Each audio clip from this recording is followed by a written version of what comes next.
ဖြစ်နိုင်ပါမယ်ရဲ့ကျွန်တော်ရဲဘော်လေးတက်တော့သုံးကတ်တော့ကဩဃတာလွယ်ပြီးတော့နေရည်တွေပဲကြတာအံကိုပဲတိတ်ထားပြီးကျော်တက်ပါတယ်ဆိုတဲ့ဒီလူငယ်တွေက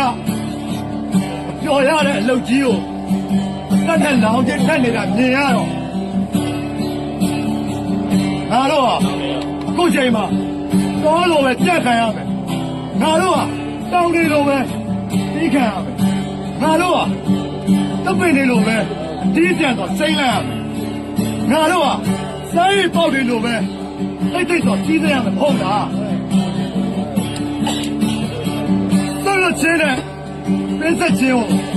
တောက်စကားနဲ့ထည့်ပြောမခံရတဲ့ဒီနိုင်ငံမှာဟိုလိုင်းပေါ်ပြီးလွယ်ခဲ့တဲ့ဘယ်လိုမရအောင်လားလို့ခြာရင်းတာလဲတော်လာရေးပဲမလားတို့မလွမ်းတော့ပါဘူးတို့မှကျွန်တော်မလွမ်းတော့ပါဘူးပြောရမှာပဲဒီတက်အောင်တော့ကျွန်တော်ကြိုးစားပါရှင်းတယ်ဖို့ကြိုးစားရလို့ပါကျွန်တော်တို့ပြောနေတယ်အမေ